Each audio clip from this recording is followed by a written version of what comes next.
નમસ્કાર મિત્રો, પ્રકરણ નંબર 6 વિદ્યુત ચુંબકીય અને પ્રેરણની અંદર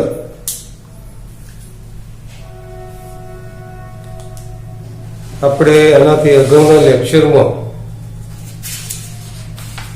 કેટલીક મહત્વની થિયરી ઉપર માહિતી લીધી હતી, જેમ કે લેન્ઝનો નિયમ,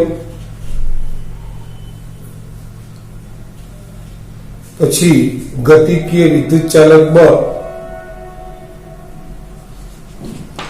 આ બે થિયરીનો અભ્યાસ આપણે કર્યો હતો.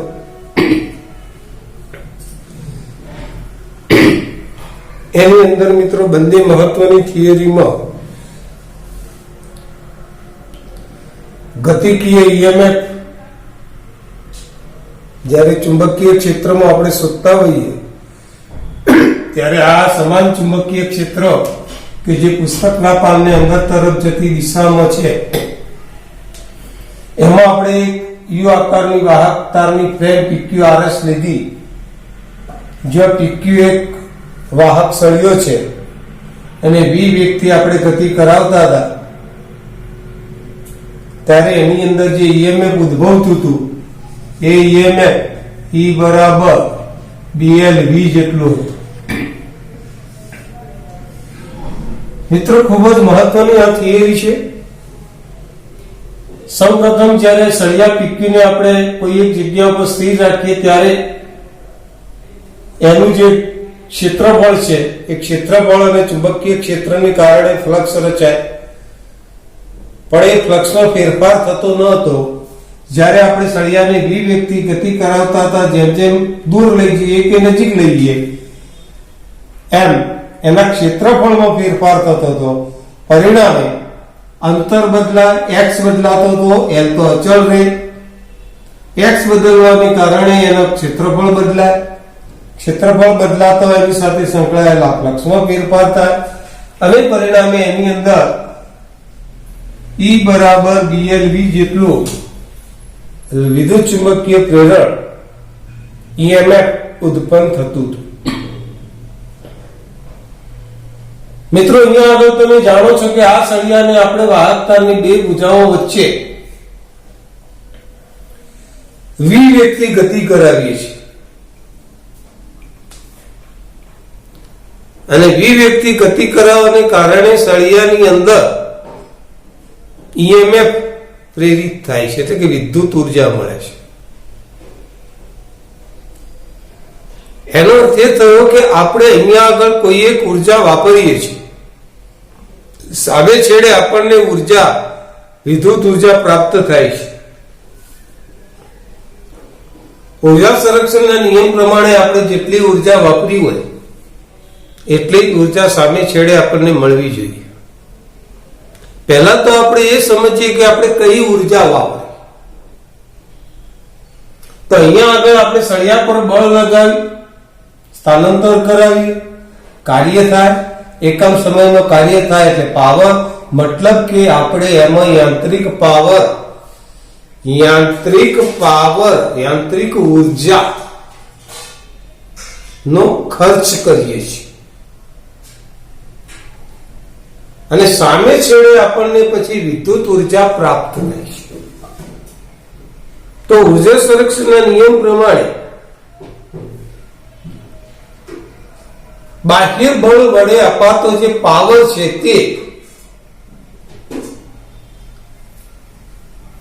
અને જૂલ ઉષ્મા સ્વરૂપે વ્યય પામતો પાવર અથવા તો વિદ્યુત ઉર્જા સ્વરૂપે ઉદ્ભવતો પાવર સમાન હોવો જોઈએ. તો ઘણીવાર આપણને પ્રશ્નની અંદર પૂછાતો હોય કે ચુંબકીય ક્ષેત્રમાં લંબ રૂપે ગતિ કરતા વાહકમાં બાહ્ય ચુંબકીય ક્ષેત્રમાં ખર્ચાતો પાવર અને ઉદ્ભવતો પાવર અથવા જૂલ ઉષ્મા સ્વરૂપે અસર રૂપે મળતો પાવર સમાન છે એવું સાબિત કરો. મિત્રો થિયરીની આપણે શરૂઆત કરીએ. એની અંદર પણ આપણે આવી એક આકૃતિ ધ્યાનમાં રાખીશું કે આકૃતિમાં આપણે એક લંબચોરસ PQRS વાહક તારનું એક ફ્રેમ લીધેલી છે, જેમાં આ ગ્રીન પેનથી જે દોર્યો છે પીક્યુ સળિયો છે. આ પીક્યુ સળિયાને આપણે જમણી બાજુ તરફ સરકાવીએ છીએ. આપણે એને જમણી બાજુ તરફ સરકાવીએ છીએ.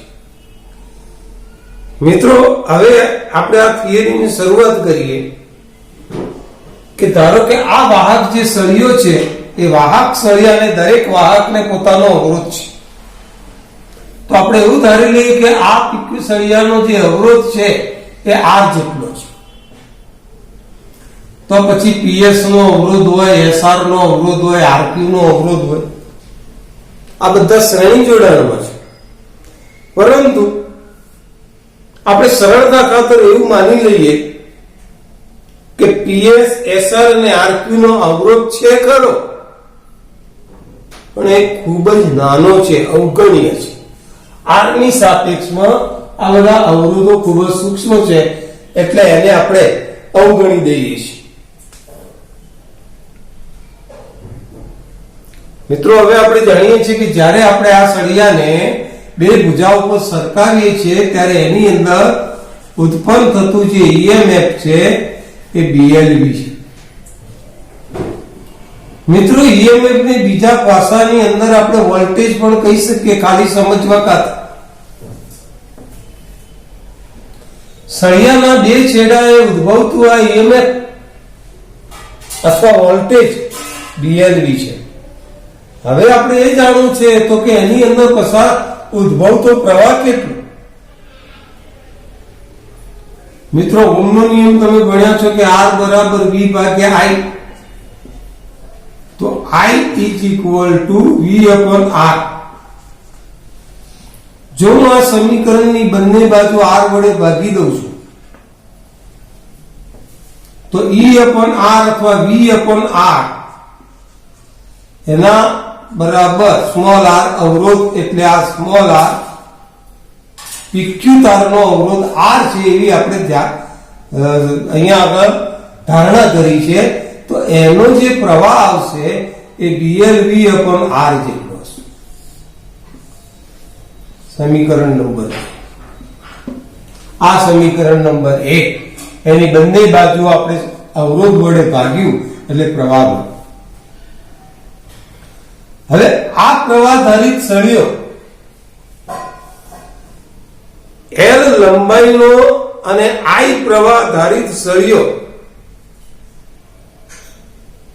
મિત્રો B જેટલા ચુંબકીય ક્ષેત્રની અંદર ગતિ કરે છે. તો યાદ કરો, તમે આગળના ચેપ્ટરની અંદર ભણી ગયા કે એની ઉપર લાગતું જે બળ છે, એની ઉપર લાગતું જે બળ છે, ચુંબકીય ક્ષેત્ર સમાન છે, તો એની ઉપર લાગતું જે બળ છે એ કેટલું થાય? તો એની અંદર આપણે અહીંયા આગળ સૂત્ર, આગળના ચેપ્ટરની અંદર આપણે આવું સૂત્ર ભણી ગયા છીએ કે એ જે સૂત્ર છે B I ક્રોસ L છે.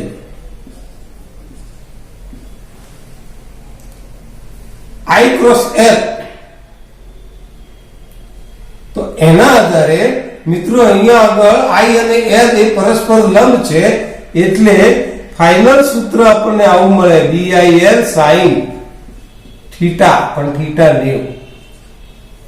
એટલે પ્રવાહધારિત I પ્રવાહધારિત L લંબાઈનો સળિયાને B જેટલા ચુંબકીય ક્ષેત્રમાં મૂકવામાં આવે તો એના ઉપર લાગતું બળ BIL જેટલું મળે. એના પર લાગતું જે બળ છે એ આપણને BIL જેટલું મળે છે. મિત્રો, અહીંયા આગળ હવે આપણે એમ વિચારીએ કે એના ઉપર લાગતું જે બળ છે આપણને BIL જેટલું મળે. પરિણામે આ BIL એ એનું બળ છે અને આપણે એને આટલું બળ લગાવીને સળિયાને V જેટલા વેગથી ગતિ કરાવીએ છીએ.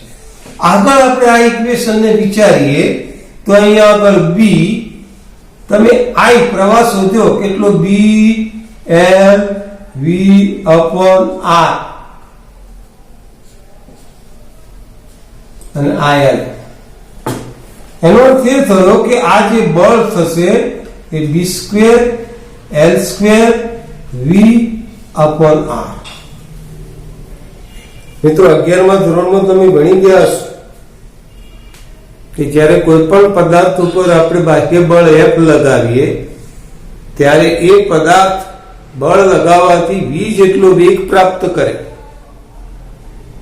તો આપણે કેટલો પાવર ખર્ચીએ છીએ. યાદ કરો, F અને V ના સંદર્ભમાં પાવરનું સૂત્ર 11મા ધોરણમાં.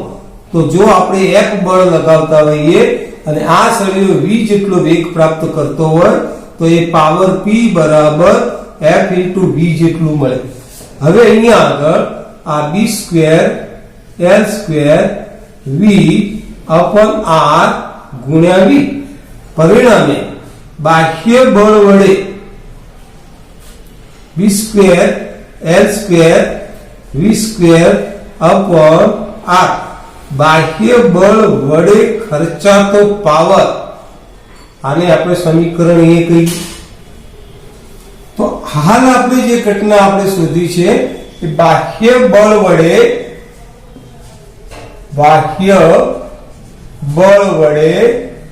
ખર્ચાતો પાવર. મિત્રો, આટલો પાવર આપણે ખર્ચીએ છીએ. હવે પ્રશ્ન એ છે કે જો આટલો પાવર આપણે ખર્ચતા હોઈએ તો સામે છેડે ઉદ્ભવતી વિદ્યુત ઉર્જા અથવા તો જૂલ ઉષ્મા રૂપે વ્યય પામતો પાવર કેટલો? તો હવે આપણે એ જાણવું છે કે જૂલ ઉષ્મા રૂપે વ્યય પામતો પાવર. યાદ કરો મિત્રો, જૂલ ઉષ્મા રૂપે I પ્રવાહ હોય, તમે વાહકતામાં I જેટલો પ્રવાહ પસાર કરતા હો, એનો અવરોધ R હોય તો તમે આગળ ભણી ગયા છો I²RT એકમ સમયમાં ખર્ચાતી વિદ્યુત ઉર્જા, ઉદ્ભવતી ઉષ્મા ઉર્જા. T એકમ થયું તો ઉષ્મા ઉર્જા P બરાબર I²R. આવું મિત્રો આપણે મૂકી શકીએ. હવે I એટલે શું તમે બધા જાણો છો કે ભાઈ I એટલે B² L² V/R કૌંસ પૂરાનો વર્ગ into R. તો આ થશે B² L² V²/R² into R. R cancel. તો જૂલ ઉષ્મા સ્વરૂપે ખર્ચાતો વ્યય પામતો પાવર આટલો છે. મિત્રો, બીજા શબ્દોમાં આપણે એમ પણ કહી શકીએ કે વિદ્યુત ઉર્જા સ્વરૂપે ઉદ્ભવતો પાવર પણ છે. હવે થોડાક આપણે આગળ વધીએ કે આ પરિપથમાં વહન પામતો જે વિદ્યુત ઉર્જા વહન પામતો જે વિદ્યુત ભાર છે એ વિદ્યુત ભાર અને ચુંબકીય ફ્લક્સ વચ્ચેનો સંબંધ કયો? તો આપણે મિત્રો યાદ કરી લઈએ કે આપણે ભણ્યા છીએ કે E બરાબર ∆ϕ/ΔT. શરૂઆતના સૂત્ર. ઓહમનો નિયમ પ્રમાણે E બરાબર IR થાય. ઓહમના નિયમ પ્રમાણે E એટલે વોલ્ટેજ જ કહેવાય, જેને આપણે IR કહીએ. અને આ થશે IR = ∆ϕ/ΔT. પણ મિત્રો, અહીંયા આગળ પ્રવાહમાં ફેરફાર થાય એટલે વિદ્યુત ભારમાં ફેરફાર થાય, પરિણામે પ્રવાહ ઉત્પન્ન થાય. તો અહીંયા પ્રવાહનું સૂત્ર I બરાબર Q/T ના. વિદ્યુત ભાર વધે તો પ્રવાહ વધે, વિદ્યુત ભાર ઘટે તો પ્રવાહ ઘટે. સ્થાયી પ્રવાહ હોય તો I બરાબર Q/T વાપરે, પણ એનો પ્રવાહ સ્થાયી નથી. પ્રવાહમાં ફેરફાર, વિદ્યુત ભારમાં ફેરફાર સમયની સાથે. વિદ્યુત ભારમાં ફેરફાર થાય, પ્રવાહમાં ફેરફાર થાય, તેની કારણે ચુંબકીય ક્ષેત્ર એટલે કે ફ્લક્સમાં ફેરફાર થાય અને પરિણામે EMF ઉત્પન્ન થાય. તો પ્રેરિત EMF માં જે પ્રવાહ છે I બરાબર delta q upon delta t. આ સમીકરણને જો અહીંયા મૂકવામાં આવે, delta q upon delta t into r બરાબર ડેલ્ટા ફાઈ અપોન ડેલ્ટા. તો મિત્રો અહીંયા આગળથી ડેલ્ટા ટી જો કેન્સલ થાય તો વિદ્યુત ભારનો ફેરફાર બરાબર ડેલ્ટા ફાઈ અપોન અવરોધ આર. પરિણામે એનો એકમ શું થાય? તો આનો એકમ વેબર થાય અને આનો એકમ ઓહમ થાય. વિદ્યુત ભારનો બીજો એકમ વેબર પ્રતિ ઓહમ પણ હોઈ શકે. તો આના આધારે એમ પણ કહી શકાય કે વિદ્યુત ભાર જેમ વધે તેમ ફ્લક્સ વધે. વિદ્યુત ભાર એ ફ્લક્સના સમપ્રમાણમાં છે. બીજા શબ્દોમાં આપણે એમ કહી શકીએ વિદ્યુત ભાર બીજી રીતે ક્યારે વધે? તો અવરોધ ઘટાડવામાં આવે તો ડેલ્ટા ક્યુ ચલે છે 1/r. જો અવરોધ ઘટે તો પણ વિદ્યુત ભાર વધે.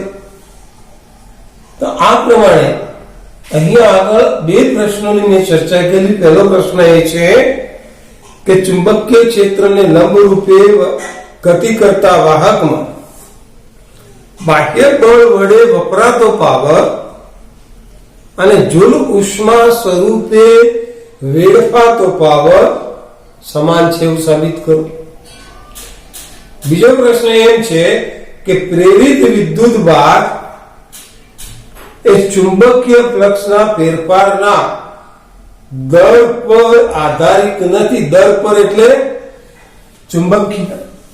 ચુંબકીય ફ્લક્સના ફેરફારનો દર એટલે ડેલ્ટા ફાઈ પણ ડેલ્ટા ટી. ડેલ્ટા ફાઈ પણ ડેલ્ટા ટી પર આધારિત નથી, પણ ખાલી ડેલ્ટા ફાઈ પર આધારિત. અથવા તો સાબિત કરો કે વિદ્યુત ભાર નો ફેરફાર એ ફ્લક્સના ફેરફારના સમપ્રમાણમાં છે. અથવા તો સાબિત કરો કે મળતો વિદ્યુત ભાર અવરોધના વ્યસ્ત પ્રમાણમાં છે.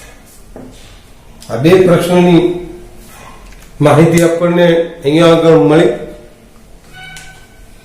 વિડીયોને બરાબર જોવાના, બાજુમાં આપણું પુસ્તક રાખવાનું, સંદર્ભ પુસ્તિકા રાખવાની, બરાબર સમજવાનો અને ત્યાર પછી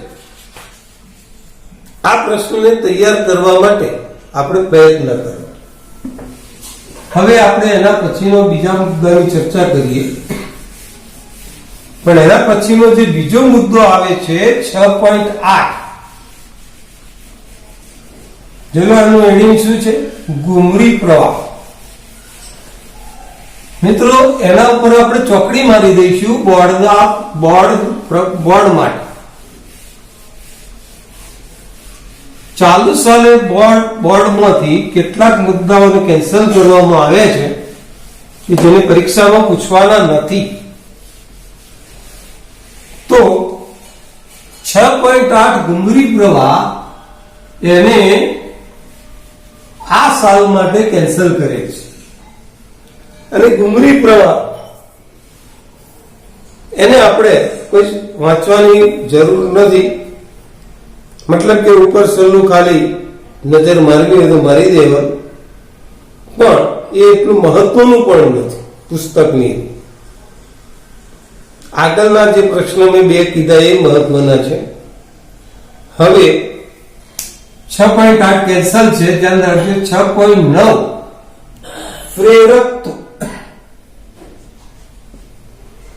પ્રેરકત્વ વિશે માહિતી મેળવી. મિત્રો પ્રેરકત્વ એટલે શું એ પહેલા સમજી લઈએ. તો એના માટે સમજી લો કે અહીંયા આગળ મેં એક વાહક તારનું ગૂંચળું લીધું અને આ વાહક તારના ગૂંચળાની અંદર એક ગેલ્વેનોમીટર જોડી.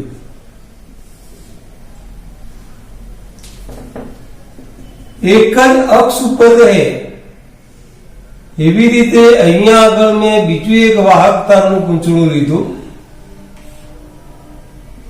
એની સાથે આવી એક બેટરી જોડી અને એક રિયોસ્ટેટ જોડી. આમાંથી આપણે પ્રવાહ પસાર કરીએ છીએ. પહેલા એક આકૃતિ દ્વારા આપણે પ્રેરકત્વ વિશેની માહિતી લઈ લીધી. હવે જ્યારે આપણે અહીંયા આગળથી બેટરીમાંથી આ પ્રવાહ પસાર કરતા હોઈએ ત્યારે આ એક ચુંબક બને છે અને એ ચુંબકની ક્ષેત્ર રેખાઓ આકૃતિમાં દર્શાવ્યા પ્રમાણે એની બાજુમાં મૂકેલા બીજા ગૂંચળા સાથે સંકળાય છે. આ પ્રમાણે એની ક્ષેત્ર રેખાઓ સંકળાય છે. પણ આપણે બધા જાણીએ છીએ કે ક્ષેત્ર રેખા સંકળાવાથી આ ગૂંચળાનું ગેલ્વેનોમીટર કોણાવર્તન નહીં બદલાય. કારણ કે ફેરેડે નામના વૈજ્ઞાનિકે એવું કીધું છે કે જો આ ગૂંચળા સાથે સંકળાયેલ ફ્લક્સમાં ફેરફાર થાય તો એમાં પ્રેરિત ઈએમએફ અથવા પ્રેરિત પ્રવાહ ઉત્પન્ન થાય. મિત્રો, એના માટે આપણે અહીંયા આગળ એક રચના કરી છે કે એક રિયોસ્ટેટ RH એક એવી વસ્તુ છે કે જેનાથી તમે આ પ્રવાહને વધઘટ કરી શકો છો.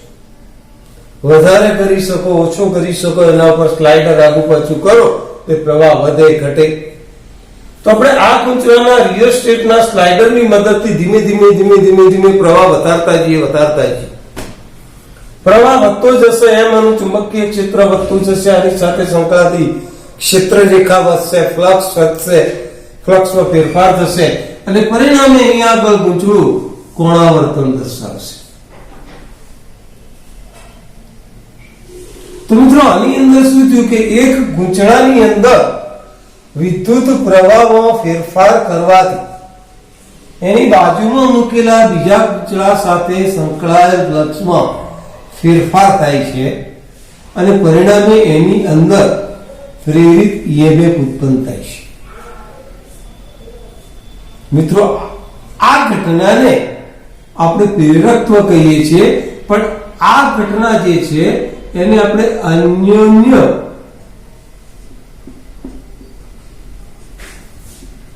પ્રેરકત્વ તરીકે ઓળખીએ. બીજાને કારણે ફ્લક્સમાં ફેરફાર થાય, બીજામાં પ્રવાહ પસાર થાય, બીજાના પ્રવાહમાં ફેરફાર થાય, પહેલા સાથે સંકળાયેલા ફ્લક્સમાં ફેરફાર થાય, બીજામાં પ્રવાહમાં ફેરફાર થવાથી પહેલાના ફ્લક્સમાં ફેરફાર થાય. એટલે કોઈ બીજાને કારણે ફ્લક્સમાં ફેરફાર થતો હોય તો એ અન્યોન્ય પ્રેરકત્વ છે. આવી જ એક બીજી ઘટના આપણે વિચારીએ કે સમજી લો કે મિત્રો, અહીંયા આગળ આવું એક ગૂંચળું લઈએ. આ ગૂંચળાની અંદર પણ આપણે આવી એક બેટરી જોડાણ કરીએ અને એની સાપેક્ષમાં આપણે આ રિયોસ્ટેટ RH ગૂંચળું મૂકીએ. આવું એક ગૂંચળું મૂકીએ તો જ્યારે મિત્રો આની અંદરથી પ્રવાહ પસાર થાય છે એટલે સ્વાભાવિક છે આની અંદર ચુંબકીય ક્ષેત્ર સંકળાવવાનું છે. આ પ્રમાણે ચુંબકીય ક્ષેત્ર આની અંદર સંકળાશે. કેટલાક ચુંબકીય ક્ષેત્ર આ રીતે બંધગાળો બનાવે,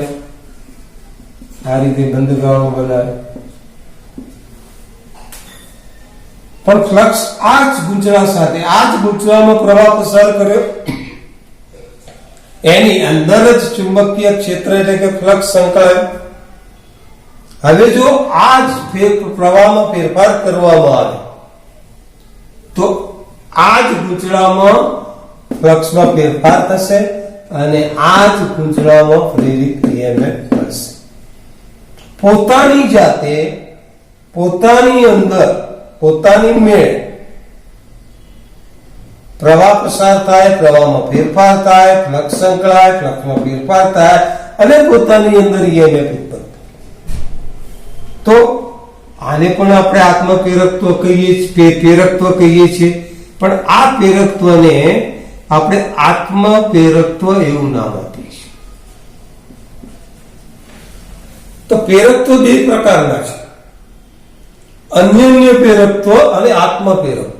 અન્યોન્ય પ્રેરકત્વ એટલે કોઈકને કારણે ગૂંચળામાં ફ્લક્સ સંકળાય કોઈકને કારણે ગૂંચળાના ફ્લક્સમાં ફેરફાર થાય અને પરિણામે કોઈકને કારણે બીજા ગૂંચળામાં ઈએમએફ ઉત્પન્ન થાય, એટલે એને આપણે અન્યને પ્રેરકત્વ. બીજાની મદદ. પણ આત્મપ્રેરકત્વ એટલે એક જ ગૂંચળું હોય, એક જ ગૂંચળામાં પ્રવાહ પસાર થાય, ચુંબકીય ક્ષેત્ર સંકળાય, એમ જ ફ્લક્સ સંકળાય, ફ્લક્સમાં ફેરફાર થાય અને ઈએમએફ પ્રેરિત થાય, તો એને આપણે કહીએ છીએ આત્મપ્રેરક. તો આત્મ એટલે પોતે જાતે અને અન્યોન્ય એટલે બીજાની મદદ લઈને. તો મિત્રો આ પ્રકારના પ્રેરકત્વ છે. પણ બંને પ્રેરકત્વમાં ઘટના એક જ છે. કઈ ઘટના? કે જો તમે આના પ્રવાહમાં વધારો કરો તો એના ફ્લક્સમાં ફેરફારમાં વધારો થશે. પ્રવાહ વધારશો એમ ફ્લક્સ વધશે. આમાં પણ એ જ ઘટના છે. પ્રવાહ વધારશો એમ ફ્લક્સ વધશે. મતલબ કે બંને ઘટનામાં સંકળાતું ફ્લક્સ એ એમાંથી પસાર થતા પ્રવાહના સમપ્રમાણ. એટલે હવે આ ધ્યાન રાખજો, અન્યોન્ય પ્રેરકત્વ અને આત્મ પ્રેરકત્વ એટલે શું? પણ આપણે પ્રેરકત્વ એ મિત્રો એક અચળાંક છે. આ અચળાંક વિશેની આપણે અહીંયા આગળ માહિતી લઈ લઈએ. તો મેં તમને આ જણાવ્યું એ પ્રમાણે નજીક રાખેલા બે ગૂંચળાઓ પૈકી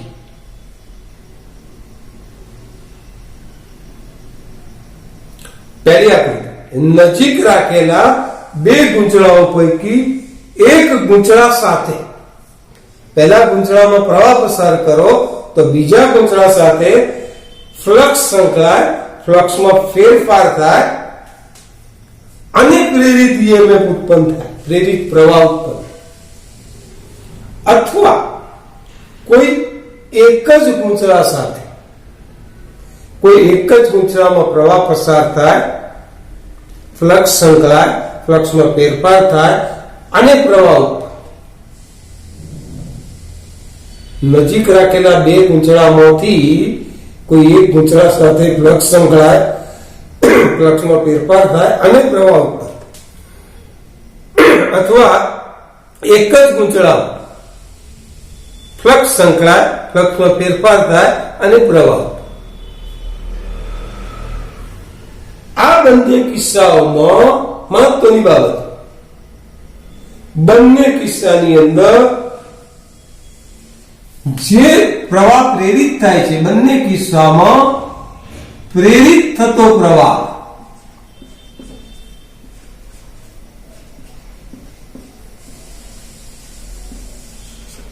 બંને કિસ્સાની વાત છે. બંને કિસ્સામાં પ્રેરિત થતો પ્રવાહ ગૂંચળા સાથે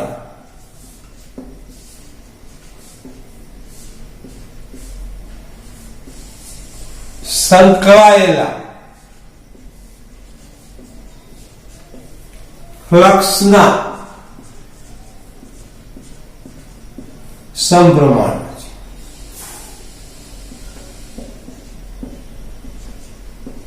મિત્રો આમ લખો તો ચાલે, અથવા એમ પણ કહી શકાય કે આ બંને કિસ્સામાં ગૂંચળા સાથે સંકળાયેલું ફ્લક્સ એ પ્રેરિત થતા પ્રવાહના સમપ્રમાણમાં છે.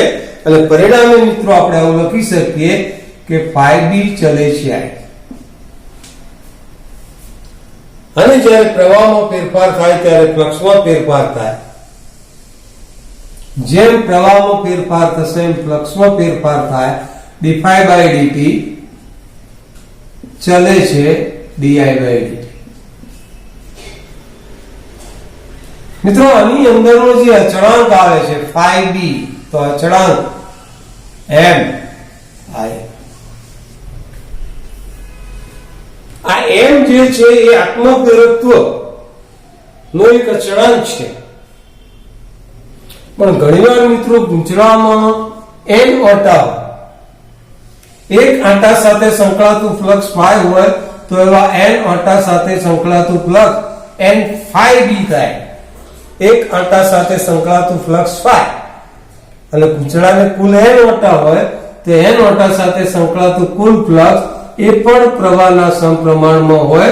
તો આપણે આવું પણ આમાં પણ લખી શકીએ. બંને કિસ્સા માટે અન્યોન્ય પ્રેરકત્વ હોય કે આત્મ પ્રેરકત્વ હોય, બંને કિસ્સા માટે આ સાચું. તો મિત્રો અહીંયા પ્રેરકત્વ આવ્યું, મહત્વની બાબત આવી. આ પ્રેરકત્વનો જે એકમ છે, એમનો એકમ, એ આપણે જો વિચારીએ પ્રેરકત્વનો એકમ તો m બરાબર phi/I. phi એટલે વેબર, I એટલે એમ્પિયર,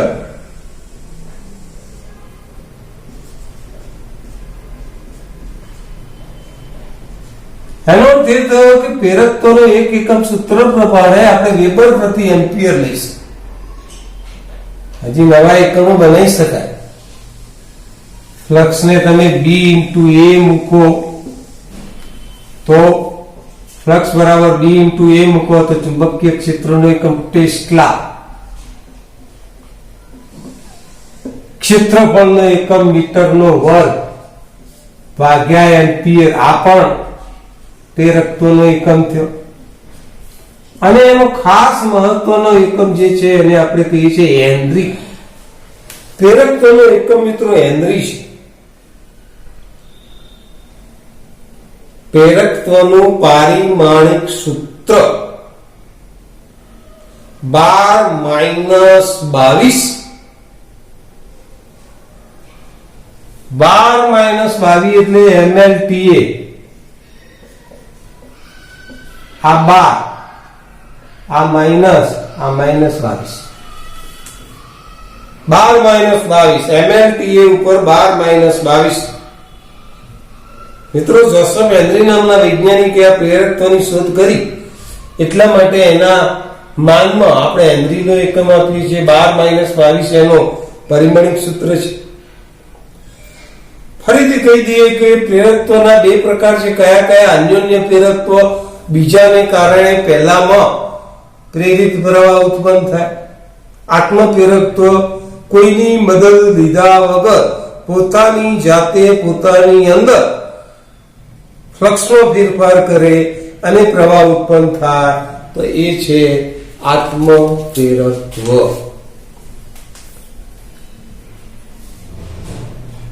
મિત્રો હવે થોડાક આપણે આગળ વધીએ. આ આત્મ પ્રેરકત્વ, અન્યોન્ય પ્રેરકત્વ કે આત્મ પ્રેરકત્વ જે છે એમાં આત્મ પ્રેરકત્વ અને અન્યોન્ય પ્રેરકત્વની અંદર મિત્રો આપણે આવું સમજી શકીએ કે એમાં બે ગૂંચળા છે. બે ગૂંચળાના બનેલા તંત્રમાં એક ગૂંચળામાં વહેતો પ્રવાહ એકમ વિદ્યુત પ્રવાહ દીઠ બીજા ગૂંચળા સાથે સંકળાતા ફ્લક્સને તે બે ગૂંચળાના તંત્રનું અન્યોન્ય પ્રેરકત્વ કહે છે. હાલ આપણે આ સૂત્ર છે, છેદને એકમ બનાવી દે. બે ગૂંચળાના બનેલા તંત્રમાં એકમ પ્રવાહ દીઠ બીજા ગૂંચળા સાથે સંકળાતા ફ્લક્સને તે ગૂંચળાનું અન્યોન્ય પ્રેરકત્વ કહેવામાં આવે છે. જો આનું તમે વિકલન કરો, આ સમીકરણનું તમે વિકલન કરો તો આવું થાય કે dϕ/dt બરાબર mdI/dt. એની બીજી વ્યાખ્યા પણ મળે કે m = dϕ/dt ભાગ્યા dI/dt. તો આને એકમ તરીકે લો. બે ગૂંચળાના બનેલા તંત્રમાં એકમ વિદ્યુત પ્રવાહના ફેરફાર દીઠ બીજા ગૂંચળામાં થતા ફ્લક્સના ફેરફારને, આમાં ફેરફાર આવે માં ઉદ્ભવતા EMF ને આપણે એનું અન્યોન્ય પ્રેરકત્વ કહી શકીએ છીએ. મિત્રો કઈ બાબત ઉપર આધાર રાખે? ગૂંચળાનો આકાર, ગૂંચળાનું નમન, એનું પરિમાણ, આંટાની સંખ્યા, એને તમે કઈ રીતે ગોઠવો છો એના ઉપર પણ આ બાબત આધાર રાખે છે. તો આ બે પ્રશ્નો મિત્રો અહીંયા આગળ ધ્યાનમાં રાખજો. અન્યોન્ય પ્રેરકત્વમાં પહેલા ગૂંચળાને કારણે બીજા ગૂંચળા સાથે સંકળાતા અન્યોન્ય પ્રેરકત્વને M12 કહીએ અને બીજાના કારણે પહેલામાં સંકળાતા અન્યોન્ય પ્રેરકત્વને M21 કહીએ. આ બંનેની કિંમત સરખી આવે એને આપણે એમ કહીએ છીએ.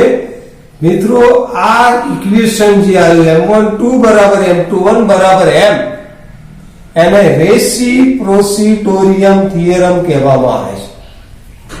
આ રેસિપ્રોસિટોરિયમ થિયરમ આપણે હવે પછીના લેક્ચરની અંદર આપણે સાબિત કરીશું.